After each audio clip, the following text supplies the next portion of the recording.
Have you heard the rumours going around? It's cleaning my glasses so we can do this segment. Yeah, have you heard the rumours going around about Elections Canada calling people up? Let's have a look into that. Yeah, Elections Canada have been calling people up and apparently asking if there's any room in the malls or schools or whatever. I'm not exactly sure. I'll have a look in a minute on what I've got, what I've saved for you guys. But yeah, it sounds like that they're planning on an election. Is it too early? That's the question. Is it too early? So let's just say we did hold an election tomorrow. Well, it won't be. It'll be next. Be next spring. Well, it'll be next spring, maybe next summer. And this is all to do. This is all to do with the budget. And rather than skip ahead, let's go to what the CBC Watcher was saying. We'll put it here. Elections Canada officials have been contacting potential polling venues to check space availability for a possible election period after November the 1st, according to unverified reports circulating in Ottawa online.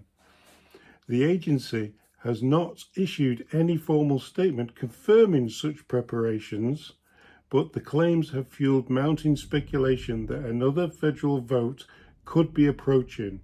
For now, speculation about Elections Canada's preparations underscores Ottawa's political volatility, but not yet a confirmed campaign.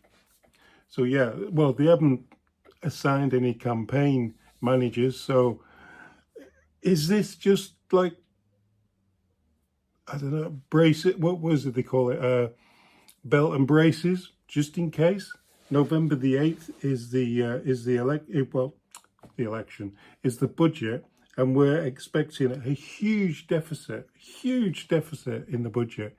We're talking almost, I wouldn't be surprised if we weren't broaching upon 90 to 100 billion in the deficit, because, well, just the spending is outrageous, isn't it? And what the government's doing, rather than negotiating with Donald Trump down south and maybe putting tariffs on from our point of view and helping to stop tariffs from their point of view, what they're doing is they're actually pumping money into businesses to keep the people there going, which is fine. Yeah, I get that. But shouldn't we have, well, for one, Liberals voted for this guy this Carney, to actually sort Trump out. Nonetheless, Mark Carney was seen as the best person to negotiate with Donald Trump, deal with Donald Trump, a guy that was in the same league as Donald Trump, and that was not the case for the conservative leader, Pierre Poilievre. And for two, isn't that the job he was put there to do, to sort Trump out? Why are we bailing out businesses when the Liberals, the Greens and the NDP voted in a Liberal government who are supposed to be able to solve the Trump crisis, the crisis we're all into? And like we said before, now all of a sudden, we got the best deal on the table. But what happens if we have election? Let's say we have an election today. Well, according to the latest Nanos poll, Conservatives would win 159 seats. That's plus 15. Liberals would win 142 seats, minus 27. The Bloc, 25 seats, plus 4.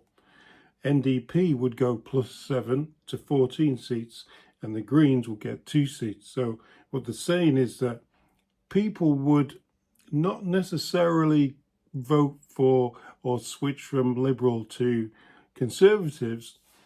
What might happen is the NDPs who voted Liberal and were fooled into thinking that Carney was the guy to fix everything, they might go back to voting NDP, and the Greens would get their seat back. And the Greens might actually run those 100 people in their ridings, because it turns out now that the Liberals and not pushing the EV mandate, which the Greens probably wanted them to do.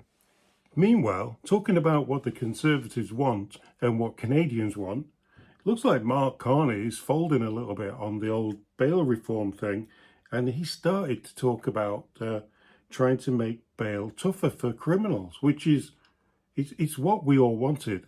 That's for sure. It's what we wanted. This is everything that the Conservatives push through is what the Liberals are trying to run on now to make them look like they are on the side of Canadians. So let's have a listen. Law enforcement, hiring 1,000 new RCMP personnel to keep our country and communities safe. Just to keep our country and communities safe.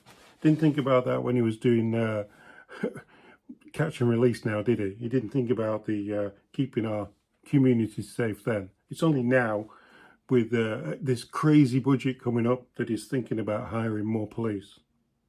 Tabling legislation within the next week with strong reforms on bail and sentencing. We're getting violent criminals and repeat offenders off the streets, full stop. Right now, in most bail hearings, the starting point is to release. And the Crown must prove why someone should not be released on bail. Well, that's ridiculous, isn't it? The Crown has to prove why they should not be released on bail. Like, that's the trial. You shouldn't have the Crown doing that. It should be the police arresting someone, and then you find the evidence, and then that's how you keep them in. So you probably need, especially if it's a repeat offender, you need to keep these people there locked up until they can prove, or they can show that they weren't actually doing that crime at that time. It should be, and I think that's what he's going to go to. It should be that the offender should prove that he is the innocent one.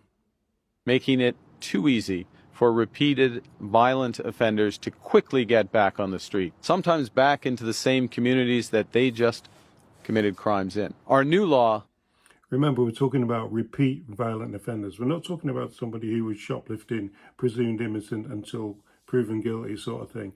We're talking about somebody who is a repeat offender. These aren't people who is just the first time. Well, saying that, the criminals get the kids to do the dirty work now, don't they? Going in with hammers in jewelry stores and stuff.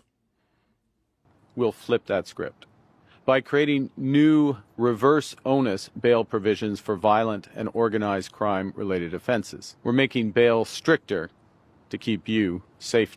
With making bail stricter, but he's only doing it on organized crime and gangs and violent crime.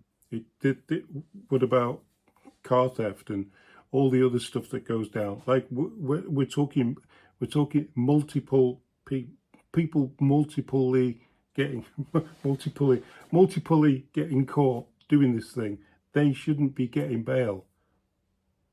So-called reverse onus bail, it will no longer be up to the Crown to prove why someone should stay behind bars.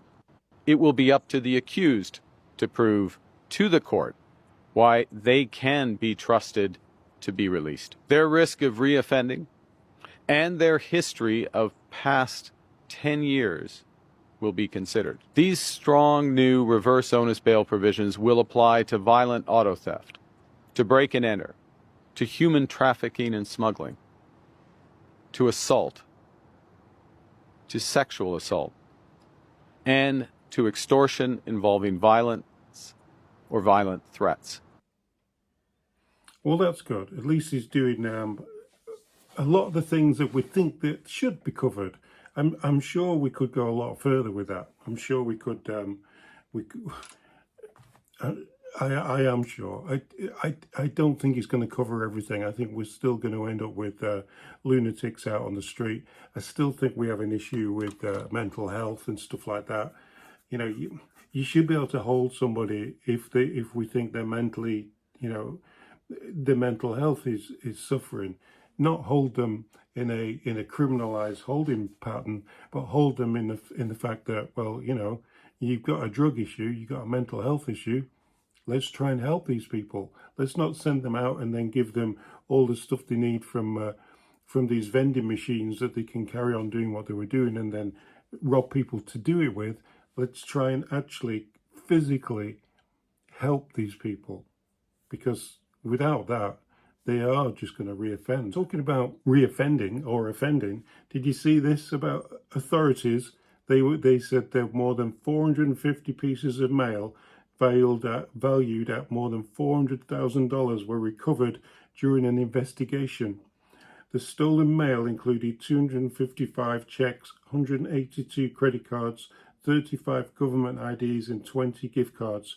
Police arrested 8 men listed below. Here's the names of the men. I'm saying nothing. I'm saying absolutely nothing. You look at the names of the men and you tell me if everything seems okay in Canada. A couple of other things. There's now a Liberal voter aptitude test for Liberal voters, yes, using the crayon provided. Join the 2 dots. You have 30 minutes to complete the task, and a volunteer can help you, but do not eat the crayon. Yeah, that's just for Liberal voters. Anybody who walks around doing this or doing what this guy's doing, they would have to take the test. With that, I'll see you on the next video.